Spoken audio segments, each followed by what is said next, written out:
김미화의 역전의 용사들 시작합니다.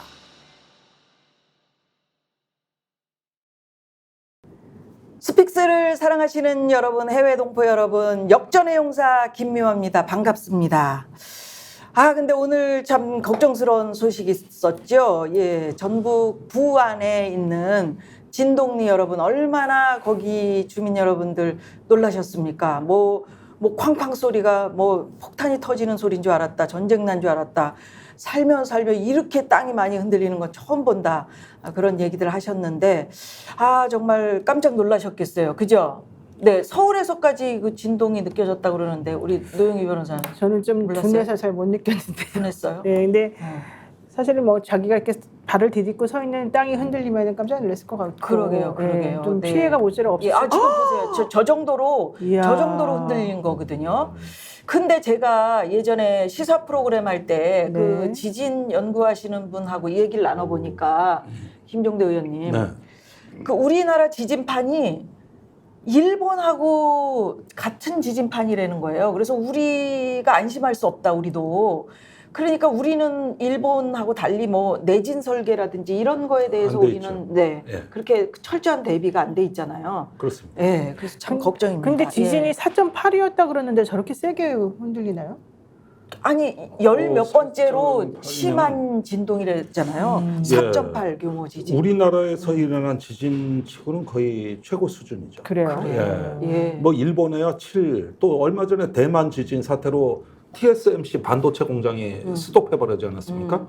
그때가 7.6입니다. 그러니까. 예, 거기는 7 정도를 강진으로 하거든요. 근데 우리나라 4가 넘으면 일단은 이거는 굉장히 대만, 일본 지진보다도 드문 일이죠. 예. 어쨌든 경제도 정치도 모두 걱정스러운데, 자, 오늘은 또 어떤 근심 걱정거리가 우리를 기다리고 있을지 역전의 용사들 소개해드립니다. 노영희 변호사, 변희재 대표, 김종대 의원 나오셨습니다. 어서 오십시오. 안녕하십니까. 예. 변희재 대표는 그 이상의 참 넥타이 귀엽습니다. 좀 나아지고 있습니다. 요새 신경 쓰시네. 제가 신경 쓴다기보다 와이프가 다 합니다. 조금씩 실력이 이제 좀 느는 게 아니라. 좀 살살 닭살 돋으려고 그러더라고요. 계속 그 부인 자랑하고 이런. 근데 아까 방송 들어가기 전에는 부인이 돈을 안 쓰는 주의다 이런 불만도 얘기를 하시는데. 좋다는 뜻이요. 그거는 그렇게 알더라고. 그러면 좋죠. 아니 별로 이렇게 막 밖에 나가서 친구를 만나고 돌아다니고 이런 거를 안 좋아하는 것 같아가지고 좀 다행스럽게. 다행이에요, 그게? 다행은요. 대신 골프도 안 좋아하고 이래가지고. 변희재 대표가 돈을 제가 많이 이제 쓰잖아. 골프를 좋아하고 이래가지고 그래요. 저만이 많지. 언제 그 빚을 다 갚으려고 그러는지. 예. 자, 그런데 참 오늘 또 기가 막힌 소식도 나왔습니다. 진짜 매일매일이. 자, 윤 대통령은 직무 관련성 여부와 무관하게 신고 의무가 없다. 국민권익위. 나 이거 정승윤 권익위 부위원회 겸 사무처장님. 요분 나 이름 기억할 겁니다. 여러분도 기억해 주세요. 예. 정승윤 권익위 부위원장 겸 사무처장님. 이 권익위의 사무처장이 뭐라고 했냐면, 여러분 뉴스 다 보셔서 아실 테지만, 윤 대통령은 직무 관련성 여부와 무관하게 신고 의무가 없다. 예. 김건희 여사 명품 가방 수수 의혹 청탁 금지 위반 여부 종결하고 바로 이렇게 또 말이 됩니까? 야, 근데 진짜 깜짝 놀란 게요. 처벌 규정이 없는데 소환해서 조사하면 뭐 하겠냐. 뭐해? 그거야말로 직권남용이다. 이게 이제 그들이 주장한 내용이고요. 특히 이 최재형 목사가 재미교포이기 때문에 외국인이 준 물건, 그러니까 외국인으로부터 받은 물건에 대해서는 신고 의무가 없다. 대통령이 이런 얘기를 지금 했어요. 그거는 왜냐하면 대통령 무슨 직무 관련성 얘기를 하잖아요. 네, 근데 왜 대통령 기록물에 보관하면 되는 것이지 그것을 왜 신고해야 되냐면 이제 이런 주장이 있는데, 그 카톡 내용이나 그 전에 있었던 주고받은 내용이나 이런 것들을 보시게 되면 그게 대통령 기록물로서 보관해야 될 공식적인 관계로 받은 것이라고 보여지지가 전혀 않지 않습니까? 게다가 최 목사랑 대통령 부부 전혀 조사도 하지 않았었고, 더 중요한 건 대통령은 어차피 소추되지도 않을 거고 대통령에 대해서는 직무 관련성이 없기 때문에 받아들인 이 사건 자체는 사실은 우리가 받아들여서 조사할 이유가 전혀 없다 이런 주장이었거든요. 근데 이게 현실적으로 조금 말이 안 되는 게 이 국민권익위원회가 15명 중에서 8대 7인가 이렇게 해가지고 지금 한 표 차이로 사실은 이 조사가 이루어지지 않은 거잖아요. 네. 그리고 형사기관에 대한 소추도 이루어지지 않은 것이고, 근데 이 외부 인사들이 여기서 6명인가가 이거는 반드시 소추해야 된다. 그러니까 내지는 수사하고 넘겨야 된다. 이런 식으로 주장을 했다는 거예요. 근데 이 외부 인사 중에는 사실은 국민의힘 쪽에서 천거한 사람들도 있고 또 대통령 때문에 임명된 사람도 있고 그랬대요. 이런 사람들이 보기에도 이거는 너무 말이 안 된다라고 판단을 했는데, 그럼에도 불구하고 권익위에서는 그냥 종결했다라고 한 다음에 우리들이 하도 이제 비판을 많이 하고 말이 안 된다고 하니까 이런 식의 좀 졸렬한 말도 안 되는 그런 변명을 내려놓은 거죠. 저는 그래서 앞으로 정말 그러면 이제 외국인 통해 갖고 주면 된다는 얘기지 않습니까? 공무원에게. 그리고 이게 배우자한테 주면 되고. 과연 말이 그런 거지. 되는 얘기인지 현실적으로 있을 수 없는 일이다. 그러니까 대통령 기록물 관리법을 지금 들이댄 거는 그 얼마 전에 이 그 명품백이 대통령 기록물 관리법에 의해서 보관하고 있다 이렇게 발표를 했단 말이죠. 네. 그러니까 그때부터 이미 결론을 이렇게 흘러가게 할 것이다라는 생각을 갖고 있지 않았었느냐, 이런 합리적인 의심할 수 있잖아요, 우리가요. 그렇죠. 이게 기록물로 분류돼 가지고 하는 건 뭐냐면 외국 인사한테 받았을 때에 지금 해당되는 그렇게 거예요. 얘기를 하는 거잖아요. 예. 근데 최 목사는 재미 교포입니다. 사실은 미국 시민권이 있으니까 그럴 때는 외국인이고. 그다음에 뭐 출국 정지를 시키고 뭐 청탁을 했네 안 했네 이런 걸 따질 땐 또 내국인이고. 그래서 이분은 내국인도 되고 외국인도 돼요. 그래요. 그런데 이 부분은 명품백을 받았다는 그 자체보다는 직무 관련성을 따지려면 그 후의 행동입니다. 그러니까 부속실 행정관들을 동원했고 보훈처 직원을 동원해가지고 최재형 목사가 청탁한 거를 그 편의를 봐주고 알아봐 줬단 말이죠. 그러면은 이게 김 여사 선에서 끊어졌다면은 직무 관련성이나 뭐나 이런 걸 연결하기가 쉽지가 않을 거예요. 그러면 김 여사가 무슨 자격으로 공직자를 동원했냐? 그러게. 그러면은 이 부분에 대해서 김 여사가 뭐 대통령실 걸핏하면 인사 개입하고 걸핏하면은 뭐 이것저것 사적인 지시를 하고 이런 게 직무 관련성을 그러면은 침해한 거니까 다른 제목으로라도 엮어야 될 거 아닙니까? 다른 제목이라도 적용을 해야지. 왜 공직자가 동원되냐고. 왜? 그러니까 저는 받았다는 그 자체보다도 그 이후가 더 중요하다고 봐요. 이 부분을 왜 어떻게 판단했냐 이게요. 이 부분을 심사했냐는 거예요.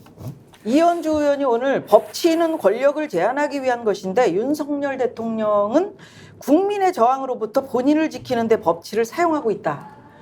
저 이거 공감합니다. 어떻게 우리 변희재 대표는 아니 그 어떻게 생각해요? 법치가 아니죠. 예, 법치를 뭐 다르게 이용하는 게 아니라 법치가 아닌 거죠. 법치를 무너뜨리고 있는 거죠. 무너뜨리는 거. 저는 이제 언론 보도에서 윤석열 대통령을 비판하는 칼럼에서 잘못 얘기하는 것들이 너무 법대로를 중시한다 그러는데 법대로 중시하는 게 하나도 없어요. 법을 어기고 심지어 뭐 수사할 때는 뭐 조작날조 수사 뭐 아무렇게나 해버리고 이런 부분들은 명확하게 법치주의를 완전히 망가뜨리고 무너뜨리고 있다. 이게 더 깔끔한 정리다. 근데 아까 법치라는 거를 권력을 가진 사람이 행동하면 그 행동을 변명해주기 위해서 자꾸 사용하는 거. 네. 이거를 자꾸 법치라고 주장하는데 저는 언론들이 이런 거를 그냥 그대로 받아쓰면서 법치주의 이렇게 쓰지 말았으면 좋겠어요. 그러면 잘 모르는 국민들은 정말로 법치대로 하고 있는데 괜히 땡깡 부리고 떼쓰나 보다 야당이나 이렇게 좀 나와서 주장하는 패널들이 이런 식으로 오해할 수가 있거든요. 절대 그런 게 아닙니다. 법치라고 하는 것은 누구에게나 원칙과 상식과 이 공평에 근거해가지고 판단을 해달라고 정해놓은 최소한의 규범인 것이에요. 네. 그런데 그 규범을 어긴 사람이 대통령이면 막 이만큼 그 권력이 늘어나고 그렇지 않은 사람이면 이렇게 좁게 해서 가고 자기네 마음대로 왔다 갔다 고무줄처럼 행동한다면 그게 어떻게 법치주의라고 할 수가 있겠어요. 근데 이 부끄러운 거를 모르고 이런 것들에 대해서 아무렇지도 않게 부역하고 있거든요. 이 부분은 정말 통탄할 노릇인 제가 거죠. 그 한 가지 말 나온 김에 그 언론이 잘못 보다는 거네요. 윤석열 한동훈은 검사 생활 오래 해가지고 범죄자들을 많이 다뤄보다 보니까 이 야당이나 이런 사람들을 범죄자 취급한다라 그러는데 아니에요. 이 사람들이 검사 생활할 때 범죄자들과 어울려 다니면서 선량한 사람들을 누명해서 잡아놓은 사람들입니다. 이 사람들. 그러니까 이런 표현도 다 바로 잡아야 되는 겁니다. 네. 아니 지금 그 노영희 변호사께서 국민들이 오해하게 지금 잘못 이야기하고 있는 부분들이 많다 그러셔서 제가 좀 한 말씀 드리고 싶은데 권익위는 말이죠. 네. 제가 알기로는 권익위는 권고할 수 있는 기관이지 처벌하는 기관이 아닙니다. 처벌할 수가 없어요. 권익위는. 그렇죠? 그런데 어떻게 해서 지금 여기 대통령과 영부인이 관련된 일이고 국민들이 예의주시하면서 지켜보고 있는 사안 아닙니까? 그럼 이게 국민의 어떤 감정은 안중에도 없는 것인지 그리고 권익위는 대통령이나 영부인의 자리에서 이런 사항이 있을 때 이렇게 해야 한다라고 권고하시면 되지 여기서 결론을 내려버려요. 관련성이 없다. 이 판단을 하셨단 말이죠. 그 판단은 누가 해요? 근데- 검찰이 하는 거 아니에요? 근데 그 판단은? 말씀이 맞긴 한데 이제 우리나라 그 부정청탁금지법 이 사건은 사실은 권익위가 최종 유권 해석 기관이라고 유권 해석을 해서 보통은 봐요. 판단해요? 그래서 그러니까 이렇게 그 조언하는 게 아니고 판단을 아니 딱 한다고? 그러니까 현실적으로 검찰이나 수사기관에다가 뭔가 이제 송부를 해가지고 이첩을 시켜서 거기서 조사를 하더라도 권익위에서 이런 식으로 해석이 나왔습니다라고 하면 그 결론을 거의 대부분 그렇게 따르는 방식으로 지금까지 이제 이루어졌다는 거예요. 특히 이런 특정 분야에 관련된 거는 이 부정청탁금지법은 아니, 근데- 주관부처가 원래 권익위였거든요. 대통령이나 영부인이 관련된 것이기 때문에 굉장히 더 신중해야 하는 거죠. 아, 그건 당연히 그렇죠. 네, 근데 지금 막 그러니까. 말을 그러니까 막 하잖아요. 이 사람들이 제가 하고 싶은 말은 그래서 그렇게 유권 해석 기관으로서의 어떤 권위를 가지고 그동안에 행동을 해왔었어요. 이 재판, 이 정권이 들어서기 전까지는. 네. 그리고 그것들이 그동안에 잘못된 적이 별로 없었었는데 이 정권이 들어서면서부터 대통령과 영부인이 연결되면서부터 이게 갑자기 이상하게 꼬이고 어차피 우리들이 최종적으로 해석을 해내는 우리들의 마지막 결론이 중요한 기관이니 니네들한테 안 보내고 내가 끝장을 내겠어. 결론 내주겠어. 지금 이렇게 선고한 거란 말이죠. 이게. 그래서 가장 큰 문제가 된다는 거예요. 그러니까 마치 이게 이제 그 범죄가 없고 네. 이렇게 다 면죄부를 주고 이렇게 딱 판단한 것처럼 보여지게 말씀을 하시잖아요. 그렇죠. 예, 바로 그게 이제 문제라는 그게 거죠. 문제라고요. 네. 뭐 말씀하실 거 있으세요? 아닙니다. 그러니까 그 부분에 대해서는 법리적인 얘기는 다 하셨는데 여기에서 이제 조사되는 내용이 이게 대통령 기록물이냐 아니냐, 부정 청탁이냐 아니냐, 직무 관련성이 있냐 없냐 이런 부분들에 대한 설명들이거든요. 네. 그런데 일단은 배우자니까 법령이 없어서 부정 청탁 해당하지 않는다. 그다음에 여기서 그 직무 관련성은 직무 관련이 없는 사람이기 때문에 그래. 그렇다. 그다음에 기록물이라는 거는 이거는 외국인이 줘야 기록물이다. 이런 식으로 이제 이유들이 쭉 나온단 말이에요. 그러면 이 이야기는 뭐냐면은 앞으로 고위공직자를 상대로 로비를 할 때 그러니까 외국인 시켜서 아까 제가 말씀드렸잖아요. 그 얘기예요. 저 배우자한테 로비를 하면 된다는 얘기. 내 친구가 외국인이 얼마나 많은지 아세요? 탐 있지, 존 있지, 존슨 있지. 찰스도 있지. 검은 머리 지금 외국인 예를 들면 그 최대형 목사 같은 사람들 수두룩하죠. 미국 시민권자 가진 사람들 수두룩하죠. 그러면 전반으로 로비스트로 그냥 그러니까 쫙 깔아놓으면 되겠네요. 그 사람은. 로비하라고 아예 그냥 문을 열어준 문을 거죠. 열어주고. 외국인을 통한 로비는 네. 적법하다. 외국인을 통한 로비는 공무원들 안전하니 괜찮다. 이렇게 선언해 준 거랑 똑같은 건데. 부인은 지금 받아라. 이번에 그 포항 설교에 바로 그 검은 머리 그 미국인이 지금 레오스트로 개입했다는 소리 파다한데 그거 연동시켜 버리면 이제 외국인은 로비는 다 합법이고 그냥 그러면은 뭐 마음대로 갖다 먹이고 갖다 바치고 하겠다는 거 아니에요. 네. 아니 물론 씁쓸하죠. 외국인은 우리 치외 법권이고 대한민국 주권이 해당되지 않으니까 뭐 선물에 대해서는 그렇게 해석할 수도 있어요. 근데 최재형 목사가 진짜 외국인이냐는 거예요. 그러니까. 예, 진짜 외국인. 아니 근데 그 말도 조금 애매한 게요. 외국인이라 하더라도 대한민국이라는 곳에서 살고. 범죄를 저질렀으면 그렇지. 네. 그래서 출국 네. 금지한 거 네. 아니에요? 그 사람에 대해서는 아, 형사 출국 금지가 아니라고 그랬지. 정지. 형사 피의자로서 수사를 하고 그 사람이 만약에 대한민국의 법을 어긴 게 확인이 되면 그 사람을 처벌할 수도 있어요. 예. 그게 재외국민하고 무슨 상관이 있어요. 그러니까 외국 사람들이 들어가지고 우리나라에서 나쁜 짓 했을 때 그 사람들 데려다가 수사하고 그러는 거잖아요. 그러니까 소파처럼 아예 그냥 그 군인 관련된 주한 미군 관련된 그런 특별법이 있는 게 아니라고 한다면 최재형 목사가 외국 재미교포라는 신분을 가지고 있기 때문에 이거는 처벌 대상이 아니다? 저는 그 말 자체를 솔직히 너무 근데 이해가 안 가요. 이거는 생각해보니까 박동선 게이트라고 아실까? 코리아 게이트가 있었는데 미국만이 아니겠죠. 다들 이제 예를 들면 한국이 미국에 로비한다면은 뭐 보낼 거 아닙니까? 외국인도 쓰고 한국도 쓰는데 예를 들면 외국인이 자국에 들어와서 돈 뿌리고 뭐 로비한다? 난리가 나는 거예요. 그런 경우는 정말 이 대한민국에서 로버트 키미니먼이 뭐 사형도 받기도 하고 뭐 사면을 받기도 하는 거거든요. 옛날에 그러니까 린다 김도 그랬잖아요. 외국인이 한국 들어와서 로비하면 이게 더 심각한 겁니다. 우리 입장에서는. 그렇죠. 예, 그러면 진짜 더 중벌 처하는 게 관리예요, 국제적으로. 지금 문자를 굉장히 많이 보내고 계신데 액트지용님께서 김미화님도 최욱처럼 재미있게 하네요. 이렇게 문자를 보내주셨는데 아이고. 최욱 씨가 제 후배입니다. 그래요? 예, 저는 그 개그계 시조세라고. 최욱 씨는 묵었어, 저는. 개그 시험에서 한번 떨어지는 게 아픔이 있는. 그래. 그럼 저는 그런 적이 없어요. 저는 딱 붙었어요? 아니 딱딱 붙었다기보다는 제가 오래됐고 또 제가 최초로 그 여성으로서는 최우수상까지 받고 19살에 데뷔하시고 19살에 데뷔하고 네. 이렇게 쭉 어려움도 물론 많았지만 이렇게 쭉 그죠? 품격이 다르네. 이게 비교 대상이 아니네. 아니 최욱 씨하고 떨어진 사람하고는 비교를 하면 최욱 씨하고 김미아 씨의 가장 큰 차이는 네. 그쪽은 탄압을 안 받았잖아. 여기는 탄압의 여왕 아니야. 진짜. 프로그램 잘렸다고 뭐. 진짜요? 무슨 그래요? 프로젝트 잘렸대요? 또 들어가겠는데 지난번에 TV에서 잘렸잖아요. 아, 이제서 탄압받나?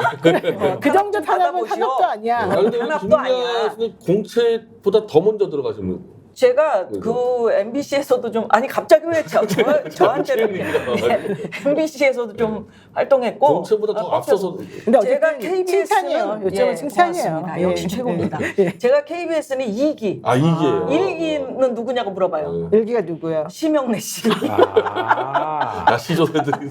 야, 진짜 추억의 이름이네. 자, 최욱은 강성범 네, 정도하고 우리가 비교를 그래 해야지. 강성범 씨하고 비교하면 좀 그래 딱일 것 같아요. 예. 최욱 씨한테 미안한데 최욱 씨가 요새 엄청 잘 대세요, 대세. 대세잖아요. 우리 이렇게 따라가야 돼요, 사실. 예, 제가 사랑하는 후배입니다, 최욱님. 예, 고맙습니다. 자, 그리고 이거 좀 묵직한 주제들을 다뤄야 되는데. 검찰이 오늘 오전에 이재명 대표 제3자 뇌물죄로 추가 기소했어요. 이 얘기 좀 해보죠. 네. 진짜 이게 결국은 제3자 뇌물죄라고 하는 거는 그 사람에게 직접 뇌물을 주지 않고 다른 사람에게 통해서. 주어서 쌍방울을 통해서. 이 사람으로부터 뭔가 보훈을 받았다는 이런 거잖아요. 그 여기서 말하는 제3자는 누구냐? 북한이다 뭐 이런 얘기인가? 지금 그런 얘기예요. 사실 말하자면. 그렇지. 네. 대납해줬어. 쌍방울이 결국은 북한에게 이제 돈을 준 것이잖아요. 말하자면은 이재명을 위해서. 왜? 스마트팜 관련해가지고 원래 황해도인가요? 거기에서 이제 그 지원 사업을 하기로 했는데 이게 경기도에서 의회에서 돈 못 주겠다 이제 이렇게 됐단 말이죠. 그리고 난 다음에 북한에서 야 니네 빨리 돈 보내 이러니까 이재명 대표가 그러면 야 너네랑 우리랑 이제 상황이 안 좋아졌으니까 중단한다 이러면 사실은 되는 거예요. 원칙적으로 특별히 문제도 아니에요. 근데 이 판사님께서는 그게 아니라 이거를 꼭 해야 된다는 절박한 이유가 이 이재명 대표에게 있었다고 본 거죠. 당시 경기도지사로서 나중에 대권을 꿈꾸고 있었기 때문에 이 북한에 방북해서 이거를 좀 성공시키고 나면 나중에 인기가 치솟아 올라가지고 결국에는 본인의 주가가 올라갈 것을 생각해서 그것 때문에 쌍방울에게 나중에 경기도가 어떤 사업을 할 수 있도록 도와줄 테니 돈을 대신 내달라라고 했다는 거거든요. 그러면서 그 근거로 든 증거가 이제 2가지인가 3가지가 나오는데 하나가 김성태 씨의 진술. 내가 2번 통화했고 이 이재명 대표에게 다 얘기가 됐다. 2번째, 이 경기도에서는 원래 보고가 제대로 잘 된다. 이렇게 중요한 문제이기 때문에 보고가 안 됐을 리가 없다. 이런 얘기를 지금 증거로 들고 있어요. 근데 그렇게 되려면 원칙적으로 실제 그 800만 달러라고 하는 돈을 준 것이 진짜로 이재명 대표의 그 정치적 목적을 위해서 사용된 뇌물이었다라고 하는 것이 명확하게 확인이 돼야지 그 다음에 뭐 보고가 됐느니 김성태 말이 맞느니 이런 말이 되는 거잖아요. 근데 현실적으로 이 800만 달러의 성격에 대해서는 국정원 문건이 지금 나왔잖아요. 이거는 주가 조작을 위해서 하는 것이지 이재명하고 상관이 없다. 게다가 그 국정원 문건에는 이재명은 이제 정치적 생명도 끝난 상황이다. 연결시킬 상황이 아니다 이런 얘기가 정확히 나왔다는 건데 김성태가 나 2번 이화영 부지사로부터 전화를 넘겨받아서 통화했다는 거 이거를 안 믿을 수가 있겠느냐 이 얘기. 그다음에 경기도에서 그 중요한 사안을 보고를 안 했겠느냐 이 얘기란 말이에요. 그러니까 그 보고를 했다는 거는 실제 그 돈이 정말 그 목적으로 쓰였다고 했을 때가 보고가 된다는 거지. 보고라고 한 체계가 있다고 해서 전부 다 무조건 여기다 돈 갖다 주면 이거는 얘네랑 엮을 수 있는 근거가 되는 건 아니거든요. 저는 이거 너무 무리하다. 근데 물론 여기에 대해서 김성태 씨도 뇌물공여로 다시 또 뭐 기소했다고 하는데 좀 현실적으로 제가 판결문을 사실 봤어요. 네. 아 보셨어요? 네, 봤어요. 제가 구해가지고 봤는데 잘하셨네. 앞에 목차만 16페이지. 아니 뭐 300페이지라네. 네, 목차만 16페이지. 네. 그 뒤부터가 이제 쭈르르 나오고 이화영 그 부지사에 대해서는 가나 그다음에 뭐 라바사 뭐 해가지고 4개의 범죄가 있고 이 두 번째 사람에 대해서는 엄청나게 많은 범죄가 있는데 이렇게 많이 달라졌는데 제가 그걸 보다가 읽다가 정말 기절하는 줄 알았어요. 와 이게 정말 대단해요, 대단해. 대단해요. 우리 변희재 대표는 뭐 여기에 대해서 근데 우리가 그 대북송금 사건 하면은 DJ 때 벌인 사건도 알고 있는데 그때는 뇌물 얘기가 왜 안 나왔죠?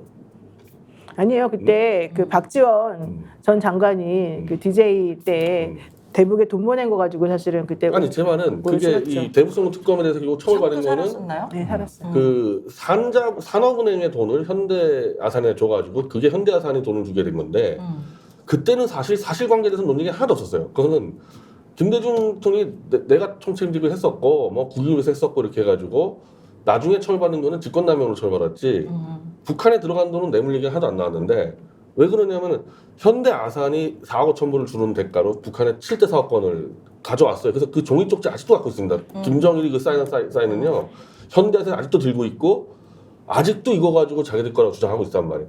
그 이번에도 어쨌든 뒤로 인해서 뭐 이재명 대표 방북을 추진했다 하더라도 뭐 100번 양보했다 하더라도 분명히 쌍방울은 자기들 스마트폰에서 자기들 이득을 사업을 위해서 가지고서 그렇죠. 하는 사람들이 해서 거래를 했잖아요. 어떤 사람들인데요? 근데 이게 왜 뇌물로 잡냐는 거야, 이걸 뇌물로. 만약에 뭐 완전히 연결된다 하더라도 그 이미 판례가 정리해 있는 것 같은데 김대중 대북송금 때 그러면 직권남용 몰라도 억지로 뇌물로 잡아가지고 특경법, 특가법으로 부풀려서 이래버리면 징역 10년 나오지 않습니까 이게. 제3자 뇌물죄는 징역 5년 이하이고 그다음에 자격정지 10년 이하 이 정도 되는. 그래요? 예, 제3자 뇌물죄는 그것도 조금 크네요. 약한. 예, 그래도 조금 뭐 다른 뇌물죄에 비해서는 이제 받은 사람에 그 사실 윤석열 팀의 이 모든 수사의 수법은요, 뭐 재단에 들어간 돈이고 뭐고 돈만 움직이면은 이 사람이 개인이 한 것도 없는데 뇌물로 일단 가버리니까 범죄를 부풀려 버리는 거죠. 근데 더 웃긴 거는 국정원 문건에 대해서 재판부가 판결을 하면서 뭐라고 했냐면은 대북 사업으로 쌍방울 계열사의 주가를 띄워주려고 하는 건 맞는 것 같이 보인다. 하지만 수익금 조성 방법 등, 그러니까 주가를 조작해서 수익금을 조성하는 방법 등이 좀 구체적이지가 않고 그 문건에 나와 있는 내용을 믿을 수가 없다. 이게 사실은 재판부의 핵심 내용이거든요. 그럼 김성태 말은 어떻게 믿고? 어떻게 믿어?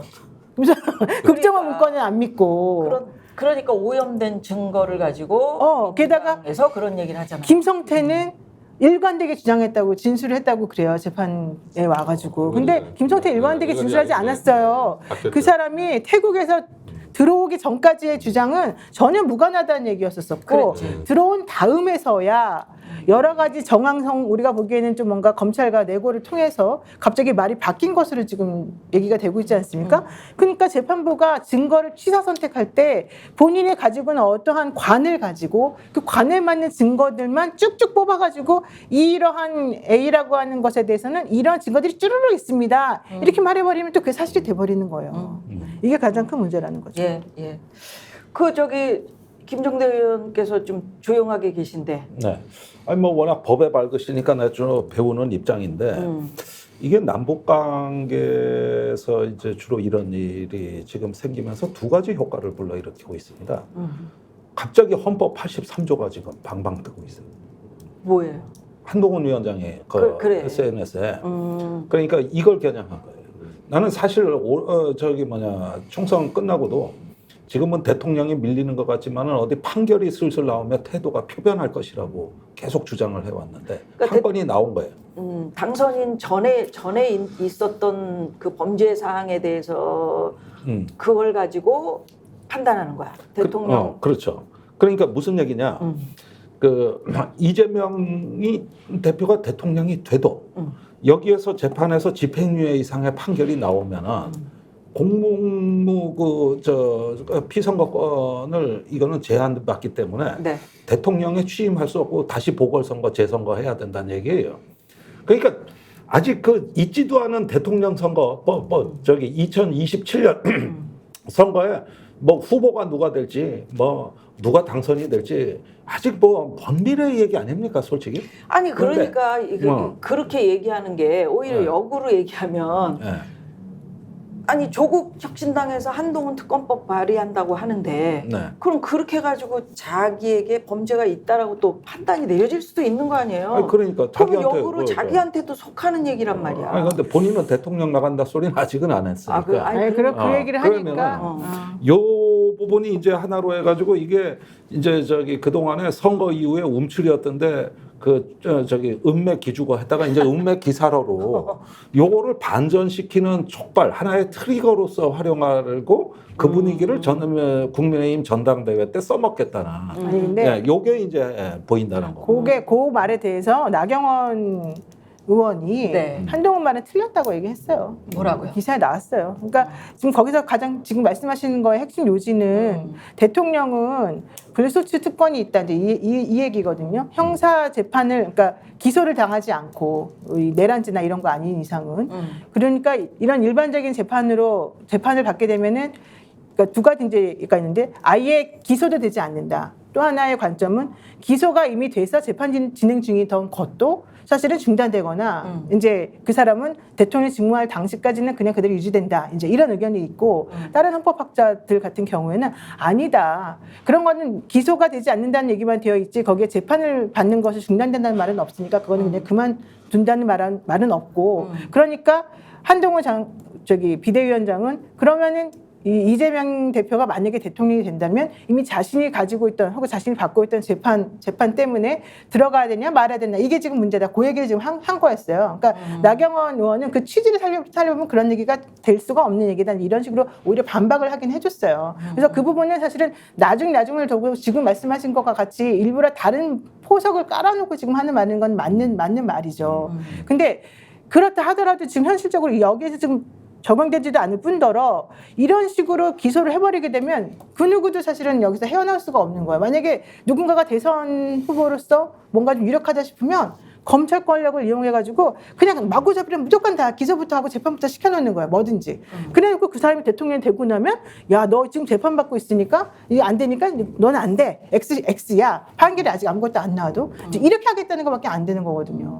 그러니까 그러니까 잘못 해석을 하고 있었던 부분이 있는 건가 싶은 생각이 아니, 있는데 그러니까, 지금 얘기하신 거는 그 한동훈 위원장은 일부러 이제 문제점을 이렇게 던져놓고 기소 대통령 선거에서 당선되더라도 그 선거 이전에 기소가 됐으면은 이 사람은 그 재판에 대통령의 직을 수행하지 그렇죠. 못하는 거 아니냐라고 그렇죠. 문제를 던져서 네네. 학자들이 막 이렇게 싸우게 하고 네. 그러면서 뭔가 이제 새로운 결론을 내려고 했던 거 아니냐라고 저는 네, 생각하는데. 맞아. 그 얘기가 맞고. 네. 그래서 지금 김종대 의원이 말씀하신 게 바로 그거예요. 그 일부러 그래서 포석을 깔았다. 지금 한동훈이. 자기가 당대표 나가서 뭔가 좀 해보려고 일부러 이렇게 화두를 던져가지고 분위기를 좀 전환시키고 뭔가 정말 똑똑한 사람이 말하는 것이냐 하려고 한 거다. 지금 그 말씀하시는 거예요. 그 말이 맞다면요. 지금 한동훈 말이 맞다면요. 네. 지금까지 대한민국에서는요. 집권한 다음에 상대 측 그 제1야당 후보 무조건 때려가지고 그러니까 무조건 기소시킨다니까요. 했으면 끝나요. 그러니까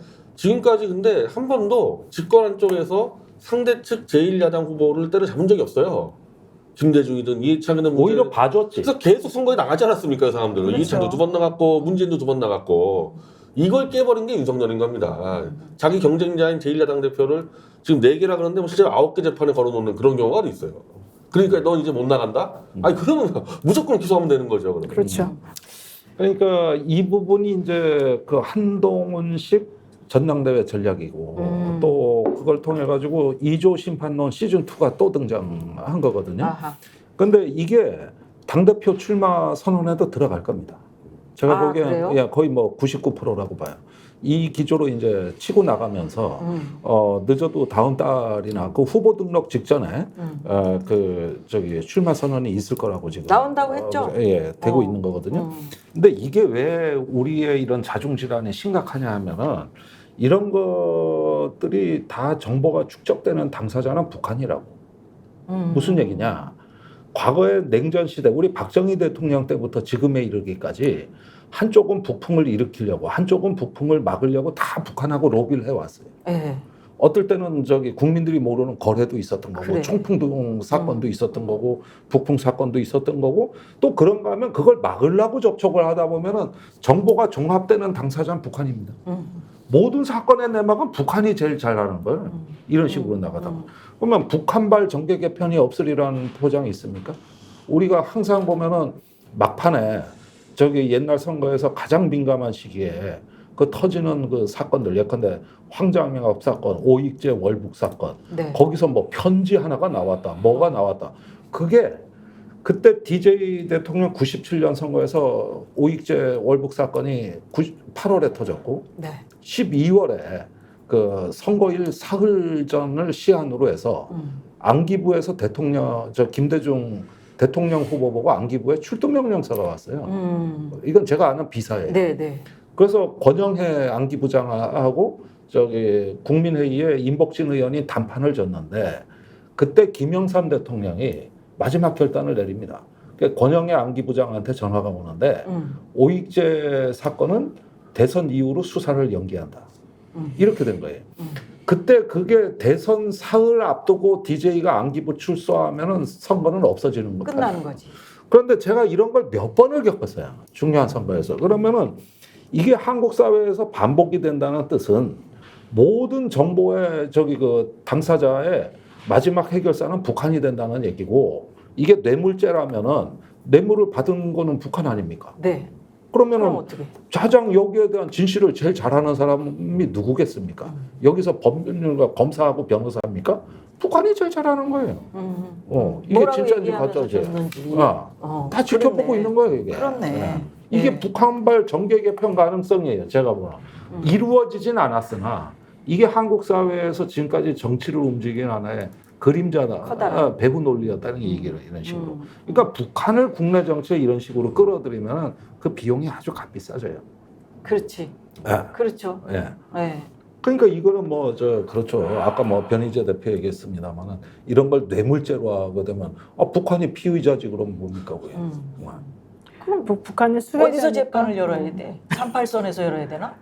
재판을? 그러니까 묻지도 못할 죄라는 거야. 내 얘기는 지금의 분단 현실에서는 이런 식의 북한에 갖다가 뭐 총풍 로비를 했다, 돈을 갖다 줬다. 이거는 완결된 사법 처리가 불가능한 사건들이라는 거야. 이 사건들은. 뭐 얘기할수록 답답하죠. 뭐. 네. 최상병 특검. 아휴 오늘 그 엄마 편지 보셨어요? 예, 봤는데 아니 이거 하나 풀어주지 못하면 우리 말이 안 되는 거 아니에요? 네. 아니 이거 어떻게 되는 거예요? 이거 얼마나 마음 아프면서 애달프면서 엄마가 그 가슴 졸이면서 지금 이제 일주기가 다 돼가는데 그렇죠. 예. 이제 다음 달 한 달하고 한 10일 남았습니다. 10일이 좀 안 남았나요? 7월 19일. 그러니까 이 부분에 대해서는 해병대가 총 직결의 날로 지금 D-Day로 삼고 있어요. 공식적인 발표를 안 했습니다만 공교롭게도 지금 어머니가 그걸 일깨워 준 거거든요. 지금 해병전후회 쪽에서는 이 이야기를 하고 있었던 참입니다. 1주년을 해서 그때 특검이 어떻게 되느냐를 봐서 총궐기하자. 지금 이 분위기인데 어머니가 1년을 넘기지 마라. 진상규명에. 이렇게 이야기를 하신 거거든요. 그러니까 진실 그러면 밝히고 제가 보기에는 앞으로 이 진상규명 투쟁에 유족도 결합할 가능성이 있어 보여요.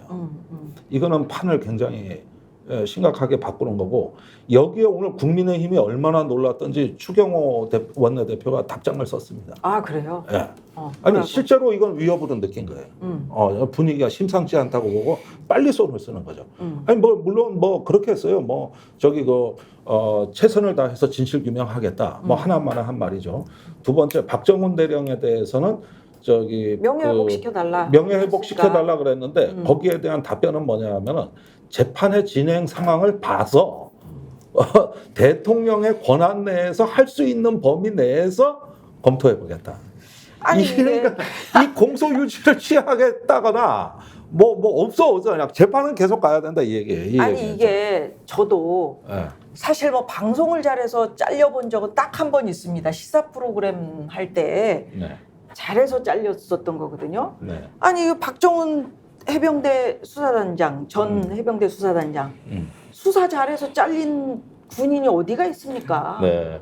아 그런데 그 부분을 입증하는 가장 중요한 보도가 나왔어요. 뭐가 오늘. 있어요? 뭐? 나는 내가 여태까지 본 공수처발 기사 중에서 네. 오늘 중앙일보 단독 기사가 아, 가장 인상적 기사였어요. 어떤 이거예요. 건데요? 간단하게 네. 설명을 네, 해드릴게요. 설명해 주세요. 작년 8월 14일 날 조사본부 국방부 조사본부가 이 사건을 이제 배정받아 가지고 해병대 수사단을 재검증했는데 해병대가 수사한 게 맞아. 수사 잘했어. 이렇게 보고서가 써진 거는 네. 시중 언론에 다 나왔다. 예, 그것까지는 알고 맞아요. 계십니다. 그것까지는 알아요. 그러니까 17일경에 국방부 장관이 대책회의를 해가지고 뒤집어 엎어요. 공모를 하고 조작을 한 거예요. 그래가지고 19일 날 정반대 보고서가 나와가지고 6명 아하. 혐의 사실에서 빼고 21일 날 경북경찰청으로 재입첩했다. 여기도 다 알고 계신 거예요. 그런데 중앙일보 보도는 그게 그래서 네. 이것도 내가 얘기해서 나온 보도. 아, 잘 보라. 그렇구나. 내가 그러는 와중에 사라진 보고서가 하나 있다고. 네, 계속 유튜브에서 얘기를 하던데. 아. 사라진 보고서가 있다. 2건이 다가 아니다. 아. 제3의 보고서가 있는데 그 보고서 내용은 오히려 조사본부가 보니까 임성근 사단장이 죄가 더 있다. 이래가지고 과실치사가 아니라 직권남용죄를 더 물어야 된다 이놈은. 요렇게 한 보고서가 분명히 존재하는데 요게 어디로 사라졌다. 요 얘기를 내가 한 거예요. 네. 그게 나온 거예요. 오. 그래가지고 그게 뭐냐면은 가만히 보니까 외압을 당하는 조사본부 입장에서는 우리가 언제 사건 맡겠다 그랬어? 그런데 사건 강제로 맡으라 그래. 그래서 이 혐의자 빼라 그래. 그러니까 그 압력에 밀려서 혐의자를 빼긴 빼는데 대신에 다른 건으로 임성근을 하나 걸자. 그게 직권남용이에요. 그러니까 이건 뭐냐면은 너 작전권도 없는 육군 사단장한테 작전권이 있는데 네가 왜 현장에 가서 감 나와라 빼 나와라 다 했어. 그러면은 자격 없는 놈이 간 거예요. 그러니까 이걸 직권남용으로 걸자 해가지고 경북경찰청에 어떻게든 이놈은 수사해야 되는데 우리가 압력 때문에 과실치사 이첩을 못하니 그 대신 직권남용으로 해라 이래가지고 24일 날 8월 24일 날 한 번 이첩한 것이 끝나고 또 직권남용 다른 건으로 경북경찰청에 재이첩을 했다 이게. 아하. 이게 이제 밝혀진 거예요. 내가 그게 보고서가 이거 하나가 사라진 뭐가 빈틈이 보인다 그런 게 바로 아니, 요거예요. 근데 사라진 건 어떻게 알았어요? 어떻게 알았냐? 네. 빨대들이 있거든. 아, 야. 요 빨대 얘기 꽂았구나. 지난주에 했다고 내가. 지난주에. 했는데 딱 지금 중앙. 내가 한번 얘기하면 반드시 언론에서 뭐 단독이 나와. 네, 지금 다 지켜보고 있는 거 아니야 기자들이. 그래? 유튜브를요. 그래가지고 요렇게 하고 나서 이거를 그러면 어떻게 밝혀졌느냐? 이걸 감쪽같이 모르고 있었어 아무도. 근데 나는 보고서가 사라진 게 있다, 이게 있다 그랬는데 공수처가 국방부 조사본부 직무대리 그때 그 조사본부장 직무대리를 네, 불러가지고 조사를 해서 밝혀낸 거예요. 아. 공수처가 밝혀낸 거예요. 공수처가. 공수처 그럼 우리가 칭찬해줘야 되겠네. 이건 잘한 거지. 잘한 일은 또 잘한 거고요. 보라고요. 그러니까요. 그러니까 오히려 해병대에서 뭐 한 거 과실치사 그거 다 맞고 오히려 부족해. 더 해야 돼. 이런 거를 변칙적으로 과실치사에 대해 국방부 지시를 이행하는 척하면서 그건 지시를 이행하되 사실은 직권남용이 있다. 이렇게 경북경찰청이. 아, 그렇구나. 그러니까 조사본부도 그 내부 사정이 복잡한 거예요. 이걸 공수처가 작년부터 수사를 해가지고 네. 올해 1월에 공수처 조사본부장의 휴대폰에 대해서 압수수색을 했다고. 그런 게 결과가 지금 나오는 거예요. 그게 결과가 나오고. 네, 나오는 거예요. 지금 나오는 거예요. 그러니까 이거는 또 하나의 퍼즐이 맞춰졌다. 군인들은 어떻게 해요? 아니 불출석하고 막 그러던데. 오늘 네. 공판에 어제 그 해병대 중요한 증인 정종범 당시 부사령관이 출석을 안 했습니다. 네. 안 했어요. 곤란하겠지. 그래도 부하를 위해서 아니 뭐 강제로 끌고 와야지 이제. 구인 벌금 낸다면서요? 뭐 과태료인지 그게? 근데 군인은 이 재판에 불출석하기가 굉장히 어려울 텐데. 왜냐하면 뭐 군대에 있을 거 아닙니까? 그리고 법원에 통보했을 거 아니에요. 그러면 당연히 이 상급자한테 전달되고 와야지. 아니 그 자리를 이탈하면 위태로워서 안 된다라는. 그러니까 제 말은 그러면은 저쪽에서 막아주면 모르겠는데 개인이 안 오는 건 불가능하죠. 그러니까 부대에서 막아버려서. 그러니까 막아줬다는 얘기죠. 이게 그 반대쪽에서 나가지 말아라라고 네. 하는 못 압력을 나가게 행사해서 막아준 못 거죠. 나가게 했을 것이다. 이제 이게 지금 이 얘기인 것이고. 임성근 전 사단장이 부하들을 선취해달라고 했던 것도 정말 황당무계한 얘기예요. 그거는 진짜 어떻게 나올 얘기야. 요게 오늘 조금 제일 열받을. 그러니까 너무 지금 황당해서. 저게 뭐 집어던지시지 마시고 제 얘기 듣고 집어던지고 싶지. 집안에 뭐 있으면 깨거나 네. 이렇게 하지 마시고 차분하게 들어주세요. 네. 임성근 사단장이 전 사단장이 경북경찰청에 지금 피의자로 입건된 2명의 대대장에 대한 탄원서를 냈다. 그러니까. 탄원서를 냈는데 얼핏 보면 좋은 일 같잖아. 내부하들 선처해 주세요. 여기까지는 이해가 가 나는. 그건 상관으로서 도리니까. 근데 내용이 문제. 그 중에 이런 대목이 나와. 군인은 국가에서 죽으라면 죽어요. 군말 없이 죽으라고 받았다. 훈련 받았다. 자 이렇게 하면서 이제 군인을 개돼지 취급을 해. 이건 사실상. 그런 다음에 그 대대장들은 한 명은 내 지침을 확대 해석하고 오해해가지고 물에 들어가도록 했고 또 한 명은 주어진 작전 범위를 확대해서 그러니까 최상병이 급류에 휩쓸린 거기는 갈 필요가 없었는데 지가 거기를 임무 수행 지역으로 지가 확대해서 거기서 임무 수행을 한 거다. 그러면 해가지고 이 2명의 대대장들이 오해와 확대 해석을 해가지고 최해병이 사망하게 된 거기 해가지고 얘들 잘못인데 얘들이 왜? 잘못한 건데 그런데 선처해 주세요. 이렇게 탄원서를 쓴 거예요. 그러면은 자기는 잘못이 없고 대대장들 잘못이라는 걸 강조하기 위한 거지. 위해서. 이게 제목이 말이 탄원서지. 결국은 다 쟤들 책임이야. 내 책임이 아니야. 이 이야기를 하고 싶었던 거지. 그러니까 그 7대대장이 무슨 말도 안 되는 소리 하느냐. 너는 정말 사실은 양심도 없다. 이 얘기를 오늘 했어요. 그러면서 그러면 이런 탄원서를 써가지고 부하들에 대해 선처를 요구한다는 것은 너는 책임이 한 개도 없고 우리가 다 잘못했는데 우리가 지금 이렇게 재판을 받고 이 곤란지경에 빠졌고 이 사람이 이렇게 사망까지 이르렀으니 우리를 정말 죽여라라고 말하는 거랑 뭐가 다르냐. 이제 이런 취지로 사실 얘기를 하게 된 거죠. 아니 그러니까 이 모든 것이 그냥 그 군대에서 일어난 일이고 국가에서는 위로해주고 아니 그 안타깝게 목숨을 잃었으니까 당연히 그 나라의 높은 분이 위로를 해주고 또 예우를 다 하고 이렇게 했었으면은 간단하게 해결될 일인데 군에다 맡겨놨으면은 사실은 이 사람들도 이렇게 끌려다닐 일이 아니었지 않습니까? 기승전 모두 윤석열 대통령이 다 직접 했어요. 아니 윤석열 대통령이 직접 한 게 아니고 경로를 했다라는 지점에서부터 시작이 된 거 아니에요 이게. 경로도 여러 번 했어요. 아니 그러니까 그러니까 이제 이 상황이 꼬이면서 이렇게 여기까지 온 거 아닙니까? 근데 이걸 꼬였다고 하는 건 나는 좀 이상한 것 같아. 아니 군대 안에서 자기들끼리 아니, 자기들끼리는 그 안에 엉켜있어요. 처음에는 원래 그거를 아주 그냥 명료하게 심플하게 책임이 누구에게 있는지를 다 정리를 했단 말이에요. 그러니까요. 이 박정훈 대령이. 그걸 뒤집어서 또 꼬았지. 그러니까 그렇게 해놨는데 이게 이제 보고가 되면서 윗선의 압력을 받으니까 그 갈대 같은 국방부 장관이랑 그 중간에 있는 사람들이 할 수 없다. 우리 명령 받았으니 이건 죄송합니다. 명령이라고 하는 말은 저희 추측입니다. 위로부터 경로함을 받고 이렇게 얘기를 받았으니 우리는 어쩔 수 없이 이 말을 따라야 된다. 너는 조용히 해라. 찌그러져라. 이렇게 말해가지고 결국 이제 이 일이 이렇게 된 거잖아요. 근데 이거를 그냥 꼬았다라고 말을 해버리게 되면은 마치 중간에서 뭔가가 잘못된 것처럼 보여지기 때문에 저는 그런 표현을 좀 물론 이제 그 말씀을 내가 이해를 잘못 하지만 아니 그 말이 쉽게 아니라 좀 표현하려고. 아니 그 말이 아니라 잘못했다는 뜻이 아니라 그러니까 대통령이 그 되도 않는 자기의 뭔가 위신을 세우려고 이 사람을 봐줘야 된다는 그 생각 하나 때문에 이렇게 일을 엉망진창으로 만들어 놓고 대한민국을 이렇게 망가뜨려 놨다. 이제 이 얘기를 지금 하려고 하는 거죠. 그러니까 그 꽈다는 표현이. 맞아요. 그래서 자꾸 이 사건의 중심에는 로비가 있다라고 이야기를 하시잖아요. 그 부분도 네.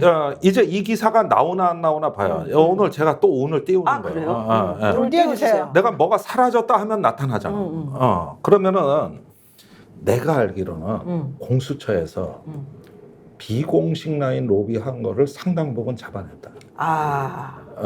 지금 제가 굉장히 중요한 정보를 드리는 거예요. 그래가지고 내부의 사보에서 최종 그 부분에 대해 가지고 조사가 끝난 건 아니지만 이 저기 대통령실 주변의 라인을 그 조사해야 되는 이유를 문서로 작성했는데 정확하게 69페이지라고 내가 들었어요. 69페이지짜리 문서를. 요거 내일 뉴스 나오네 또. 69페이지에. 여기에는 지금까지하고는 전혀 버전이 달라. 그러니까 여러분들이 아셔야 될 거는 공수처가 이 수사 일정이 더뎌서 그렇지 아는 거는 되게 많아. 그러니까 저번에 그랬잖아요. 되게 많아. 공수처를 우리가 격려해줘야 되고 공수처가 지금 잘하고 있는데 문제는 압력을 받고 있다. 이 보고서 쓴 사람도요. 그러니까 자 지금 공수처에서 원래 공수처라면은 특검을 반대해야 되는 게 정상이죠. 그렇죠. 자기들이 수사기관은 원래 그런 거 아닙니까? 근데 그게 아니야. 이런 자료를 다 만들어 놓고 있어요. 기다리고 그러면서 이건 결국 특검이 해야 된다는 말을 공수처 내부에서 수사관과 검사들이 하고 있다는 거예요. 이게 굉장히 그런 부분에서 중요한 거고 자기들의 역사적 소명은 그 길로 가기 위한 전국적으로 특검이나 뭐 이런 더 높은 단위에서의 이 진실을 규명하기 위한 우리는 미랄이라는 생각을 실제 갖고 있다는 얘기예요. 본인들이 희생하겠다고 생각하고 감사하네요. 실제 갖고 있다는 얘기고 아니 왜 우리 처음에는 달랐는데 공수처가 우리가 전혀 모르는 네. 그런 내용까지 증거 자료를 정리해 놓은 걸로 내가 확인했다. 69페이지. 69페이지짜리. 그게 있다. 그게 이 공수처가 공식 라인 로비. 야. 공수처가 지금 되게 걱정하면서 사실은 하고 있어요. 공수처 수사팀이. 그렇겠네요. 제가 확인을 해보니까 이 수사팀이 지금 김종대 의원이 말씀하시는 것 지금 표현한 것보다 훨씬 더 많은 깊숙한 내용을 사실은 다 나와 있는데 그것을 확인하기 위해서 우리 기관에서 뭔가 하려고 하면 우리는 끝난다. 그리고 어차피 우리는 이거 해봤자 이제 특검으로 갈 수밖에 없는 것이고 우리는 해봤자 기소권도 없기 때문에 검찰에 넘겨줘야 되는데 이 검찰 못 믿는다.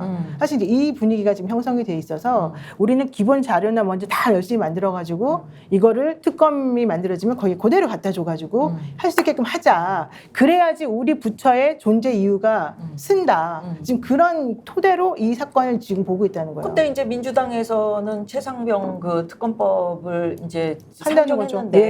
상정했는데 국민의힘에서는 아예 뭐 만약에 이게 이제 법안으로 올라오면 대통령께 그 건의해서 또 거부권 하게 건의하겠다 이렇게 하고 있는 거 아니에요. 그래서 이게 어떻게 돌아갈지. 아니 그렇다 하더라도 추경 원내대표가 그냥 대놓고 우리 국회 안 나갈 거니까 아니 그러니까 그거는 모두끼리 거부권 행사해라 그냥 아예 공개적으로 떠들어버려 공개적으로. 근데 그거는 그렇게 하는 것이 오히려 자승자박이에요. 어차피 거부권 행사할 거 다 알아요. 민주당 사람들도 알고 나머지 야당들도 다 알아요. 그럼 어떻게? 그걸 모르는 게 아니에요. 대통령 거부권 행사하라 이거죠. 하면 어떻게 해요? 자 한번 보세요. 지금 공전 아니에요?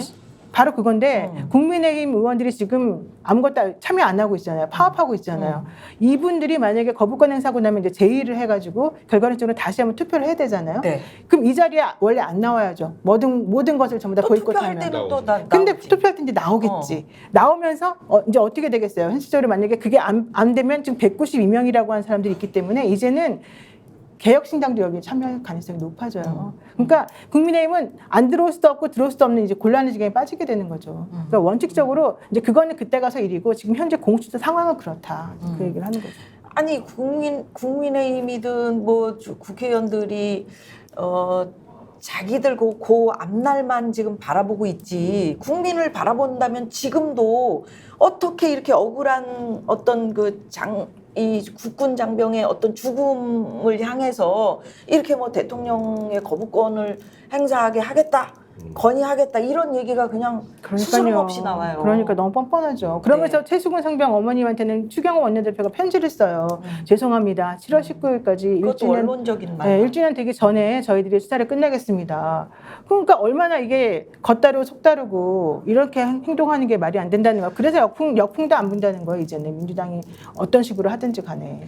그 어머니가 얘기하시는데 그 아들이 엄청 귀한 외동아들이었더라고요. 그럼요. 서울 뭐 왕복 8시간을 왔다 갔다 하면서 산부인과 네. 다니면서 어렵게 얻은 아들이라는 거예요. 음. 그러니까는 이러한 의혹이 해소가 돼야 제가 편히 살 수 있습니다라고 얘기하시는데 그 이 진실이 어떻게 밝혀져? 빨리 밝혀져야죠. 밝혀졌으면 그러니까 지난 좋겠는데. 1년간 그 유족들은 거의 지옥과 그럼요. 같은 생활을 경험했다고 매일 추가 가해를 당했다고 해도 과언이 아닌 거죠. 그러니까 이런 걸로 이제 사실 정쟁이 벌어지는 것도 안타까워 하셨던 것 같아요. 그게 아니라 앞으로 나가는 걸 바라는 거지 이렇게 싸우는 거를 그렇지. 유족들은 바라질 않았어요. 아니 당연하죠. 그래서 어느 정당 편도 아니에요, 이분들이. 그런데 이제 그 이러면 이럴수록 그 아픔이 희화화되고 정치화되면서 정작 당사자인 유족이 사라지고 있는 겁니다. 또 죽은 망자가 사라지고 있는 거예요. 이제 이 부분을 유족의 관점에서 말씀을 하신 거라고 저는 이해를 하고 이런 부분에 있어서 정치권이 일말의 수치심, 염치가 있다면 그래. 예, 진짜 이제 이 우리가 자중하고 유족의 말에 기울이자. 뭐 좀 이런 성명이 나왔어야 되는데. 서로 같이. 그런데 이제 어떤 부분을 이걸 보고 맞춰야지. 놀라긴 되게 놀란 거예요. 추경호 원내대표가 되게 놀란 거라고. 당장 답장을 쓰나요? 나는 당장. 되게 놀랐다고 생각 몰라. 그렇게까지는 생각 안 하고요. 그 어머니가 하시는 말씀에 저 같으면은 몰라 제 성격 같으면은 내 아들이 그렇게 됐다? 그러면 저는 그 뭐 윤석열 대통령께도 그동안 이렇게 뭐 해주셔서 감사합니다. 이런 말 사실 안 나올 것 같은데 어머니가 예의를 다해서 편지 안에 쓰셨더라고요. 아직은 호소니까. 네, 그러면. 호소니까 그러셨을까? 아, 예. 그러니까 이제 거기 하나 묻어서 나오니까 음. 이렇게 편지가 온 거지. 그러니까. 만약에 진실만 밝혀주세요. 억울해요. 라고 막 내가 이제 호소를 했어. 그러면 편지를 보냈을까? 답장을? 어떻게 생각하세요? 되게 놀란 거예요, 이게? 예, 그러니까 무슨 얘기냐면은 이 최상병 특검의 여론에 영향을 줄까봐 놀란 거라 이겁니다. 아, 여론에. 그렇죠. 그러니까 그러지 않아도 특검은 악법이고 정말 대통령이 거부권해야 되는 법인데 이런 유족의 편지가 나오고 진상규명 촉구가 나온 게 혹시라도 영향을 줄까? 자기네 위신에 악영향을 줄 수 있는 것이죠. 그러니까 곧바로 대응한다 이거예요. 이거는. 에휴, 그래요. 유재은 국방부 법무관리관 이분이 깊숙이 연관이 돼 있는데 이분은 지금 어떻게 되고 있어요? 뭐 그분은 저 정확히 공수처 얘기하면 수사 2번 받았고 소환에 2번 응했고 그다음에 이제 박정원 대령 재판에 출석했는데 민감한 질문은 전부 기억 안 난다예요. 제일 깊숙이 관련돼 있는데 네. 그럼 어떻게? 아니 그러니까 여기 저 이시옥 공직기강 비서하고 26번 통화했다 그러잖아요. 예. 그런데 앞에 한 거는 저 뭐냐 그 사법정책 토론하려고 한 전화고 그다음에 뭐 대통령 뭐 또 뭐 과실치사 이거 혐의자 이런 거 그런 건 기억이 안 난대요. 아니 무슨 새대가리 닭대가리입니까? 왜 기억이 안 납니까? 아니 그 저기 장시호 씨 그 뭐 전화도 그냥 막 뭐 전화했을 때 막 그냥 막 그 다 녹음이 되고 요새 전화는 다 그렇게 되는 거 아니고 그다음에 다 자동 녹음을 포렌식인가 되고 뭔가 하면은 그게 이제 안 공직자들은 위에서 지시한 내용을 정확히 이행하기 위해서라도 녹음을 해요. 나쁜 뜻이 아니라 잘못 따라서 딴 일 하면 큰일 나잖아요. 그래서 그러니까. 아마 공직자는 100% 녹음하고 있다고 보면 돼요. 근데 왜 이런 건들은 뭐 전화 갖다 어디 한가게나 던져버렸겠죠 아마 그 폰들 다 던져버렸겠죠. 통화 기록만 나왔지. 네. 내용은 통화 내용은 내용은 없어요. 전혀 이게 저 휴대폰을 그걸 확보를 못했고 네, 던져버렸을 거예요. 웬만한 지기자들은 지금 휴대폰 다 없어졌어요. 그래요? 예. 장관도 없었지. 장관 보좌관도 없었지. 국방부 검찰단장도 없었지. 다 없애고 미처 실수로 안 없애는 해병대 사령관은 차마 못 없애는데 파일을 다 지웠지. 그러니까 아주 조직적인 공모가 다 그냥 그러니까 이제 사건 은폐가 이게 아마 지우는 것도요 스스로 지었으면은 뻔한 식으로 복원이 되는데 어디 전문 업체 가서 이 기록 아예 완전 전면 삭제하면 전문가가 지우면은 없앨 수 있는 거거든요. 그러니까 그 주의를 기울이지 못하고 이제 뭐 전화 다 없애고 뭐 일 터지면 외국 비번도 사람한테 뭐 받았다고 비번도 안 가르쳐주고 한동훈 때문에 부인이 요즘에 받았다고 뭐다 그러고, 예? 그래서 비번 옛날에- 안 가르쳐주고 그래가지고 그래서 옛날에 검찰이 수사받을 때 핸드폰 포렌식 해도 절대 안 나오는 방법 해가지고 그때 한창 얘기 나왔던 게 많았어요. 뭐 디가우징하고 뭐하고 전자레인지 돌리고 이 핸드폰 어떻게 하면은 아무리 복원해도 어떤 전문가가 와도 해결할 수 없다. 이거 다 나와가지고 그 내용을 다 전수를 해준 것 같아요. 제가 우리 민간인들은 다 그럴 수 없잖아요. 어떻게 해서 그렇게 우리는 못하지. 뭐 세금도 막 안 내고 뭐 막 그냥 그 되게 큰 금액인데 그다음 뭐 전화기도 막 그냥 막 비밀번호 막 20몇 개를 막 걸어서 막 그러면 막 못 풀고 막 전화기 한강에 던져버리고 아이고야. 그 장소부터 아니 들어가서 대한민국의 공무원이 보통 이런 휴대폰의 그 각종 기록들은 자기 업무기 자산이기 때문에 반납은 이 어떤 연속성을 위해서라도 자기가 목숨 걸고 지켜야 될 기록물입니다. 이걸 자기가 했다고 이런 자해행위를 한다고 한 명도 아니고 여러 명이 그것도 시기도 1월, 2월 비슷하게 왜 그랬냐? 그때 공수처가 1월에 압수수색 들어갔거든. 휴대폰 없앤 시기가 다 그때요. 그러니까 이거는 조직적인 은폐를 공모한 겁니다. 아니, 자기들의 근데 증거인멸 지금 그거를. 지금 이제 뭐 얼마 안 있으면은 그 휴대폰 그 문제는 해결됐어요. 어떻게 해결됐어요? 아니 이미 그거는 어. 재판부하고 해가지고 오늘도 변호인이 얘기했는데 그 문제는 해결됐다. 기록은 상당수 확보가 됐다. 다 지금 까진 건 아니지만 그래서 이게 재판이 진행 중이어서 다 이미 협조가 돼서 확보했다고 그거는 걱정 안 하셔도 된다고 그랬어요. 그래요. 한숨만 나오는 이 상황에 대해서 우리 노영희 변호사님은 어떻게 아니 근데 저는 그 최상병 사건은 걱정 안 해요. 이 사건은 저는 결과론적으로는 모든 건 다 드러날 수밖에 없고요. 여기 지금 걸려있는 사람이 한두 명도 아니고 아무리 조직적으로 자기네끼리 입을 맞추고 은폐하려고 해도 절대 은폐될 수 없는 사건이 이 사건이에요. 나오지. 아니 그리고 지금 나와 있는 것만 가지고도 사실은 얼마든지 이 상황을 입증할 수가 있어요. 그래서 저는 이 최상병 특검에 대해서는 전혀 걱정 안 하고 네, 뭘 걱정하고 있어요? 오로지 저는 걱정 안 한다니까요. 오로지 그냥 빨리 특검법이 상정돼가지고 그래. 본회의 통과해가지고 대통령이 거부권 행사해주길 기다리고 있어요. 오히려. 그리고 나면 나중에 저는 이 특검법은 제의가 분명히 될 거라고 저는 확신을 하고 있기 때문에 빨리 거부권 행사해주기를 차라리 바라요. 그래야지 올해 안에 이것을 우리가 제대로 수사하고 그 결론을 받을 수 있다. 그러니까 이건 더 이상 시간을 끌 필요도 전혀 없는 건이다 이렇게 저는 생각해요. 근데 그 저기 외국 가셨잖아요. 갔다 돌아오셔가지고 또 아니 할 그러니까 수도 있잖아. 아니 그러니까 나 거부권 행사 안 한다. 그럼 더 많이나 느꼈다. 그럼 더 나가 좋지. 보니까 아니, 비행기 기류가 이렇게 바뀌면서 나 많이 느꼈는데 아이고 아니야? 아니 그분의 성정으로 봐서는 절대 그럴 수가 없고요. 변신 대표님 아니 아니야. 그냥 우리가 익히 아는 대로 행동할 겁니다. 지금 이 윤석열 집단이 이른바 이탈리아식 그 빗장 수비를 걸어놔가지고 20% 요것만 꽉 붙잡고 있으면은 버틸 수 있다는 생각을 해서 아예 그냥 철통같이 버티고 있는데 전 이거 허무는 거 쉽지 않을 거라고 봐요. 이거 그냥 108명이니까 까짓 거 9명 빼놓으면 되죠. 근데 그 생각하는데 108명이라는 사람들이 전부 다 이제 보수층이 강한 지역에서 당선된 사람들이다 보니까 여기서 찍힐 이유가 없거든요. 요대로 그냥 버티기만 해도 대표적으로 배현진 지역구 송파 같은 데 보세요. 이번에 야구장 나와가지고 욕 얻어먹었잖아. 근데 상관이 없어. 송파에서 보수만 버티고 있으면 되기 때문에 이런 사람도 이탈할 리가 없는 거거든요. 이탈한 사람 다 떨어져 버렸죠. 야 근데 정말 정말 빗장 수비를 깨는데 우리가 정말 모든 아이들 다 짜야 돼요. 변 대표 말이 맞다면 물론 맞을 수도 있는데 맞다 그러면 진짜 대한민국 떠나야 돼 우리는. 어떻게 이런 상황에서 깨보세요, 살겠어요? 우리가 그런 있을 수 얘기하면 없어요. 안 돼요. 지금 우리 여기 저기 스픽스에 기대를 걸고 계시는 분들 얼마나 많으시고 여러분들 아니 얘기가 그런데 힘이 그 되는 분들 얼마나 부분이 많으신데요. 네. 변 대표가 얘기 잘했는데 최근에 그 5월에 번역돼 새로 나온 책이 그 스티븐 레베츠키, 데니엘 지블릿 해가지고 민주주의는 어떻게 무너지는가를 쓴 저자들이 속편을 냈거든요. 그 소편 이름이 뭐라고요? 극단적 소수는 어떻게 다수를 지배하는가. 그랬는데 이 책에 미국 공화당이 어떻게 망가지는가가 아주 리얼하게 나오는데 트럼프가 2021년 1월 6일 날 선동해서 미 하원에 폭도들이 쳐들어갔습니다. 그렇죠. 예. 그런데 미국의 상하원에 공화당 의원이 263명인데 이 중에 17명이 트럼프 탄핵되면 찬성되겠다는 발언을 했고 실제로 그 중에 7명은 탄핵표에 찬성표를 던졌어요. 근데 이 17명이 그 다음 선거 예비 선거 단계에서 완전 몰살을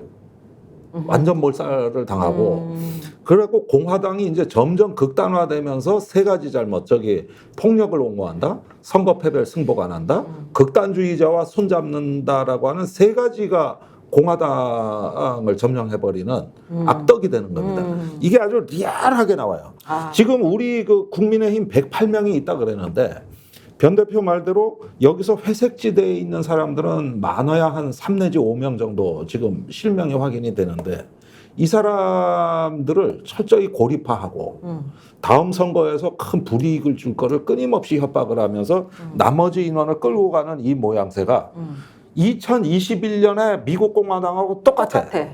똑같아. 그래서 내가 이 책을 강추하는 거야. 꼭 읽어보시라는 거야. 여기 얼마나 리얼해. 이거를 어떻게 다수를 지배하는 그거를 우리가 읽을 필요가 없이 네. 국민의힘 의원들한테 보내줘요, 선물로. 아니 우리가 그거 이렇게 봐야 돼요, 그 합시다. 사람들이. 그게 아니고 우리가 이제 스픽스에서 이걸 우리가 읽어가지고 이렇게 챕터별로 나눠서 우리가 책 이야기를 하고 그거를 이제 그 녹음을 해가지고 USB로 해가지고 이렇게 꽂아서 듣게 국민의힘이나 어디로 보내자. 아이, 그럼 우리 다 날라가. 그건 되고 난 이미 날라간 사람. 내가 다 다이제스트 해줄 테니까 그런 건 다이제스트 걱정 해줘요. 마시고. 그래. 그러니까 내 얘기는 뭐냐면은 끝날 시간이 없는데. 이 경로가 거기에 선행 과정이 다 나와 있는데 참고로 하시면은 거의 다르지 않아요. 그러면서 이게 이제 국민의힘이 이런 걸 통해 극단화되는 거예요. 그 극단적 소수가 다수를 지배합니다. 이걸 제가 말씀드려요. 요거를 꼭 읽어보도록 하겠습니다. 저도. 예, 하루하루 배워가는 재미 좋잖아요. 네.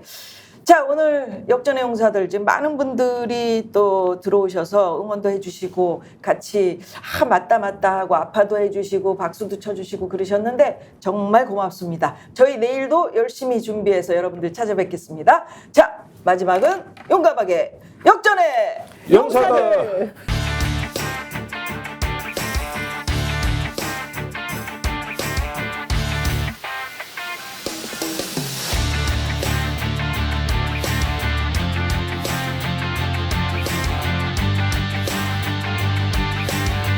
김미화의 역전의 용사들.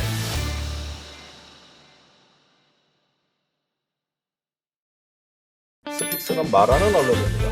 대세는 유튜브, 그중에서 스픽스. 좋아요, 댓글, 구독, 알림 설정.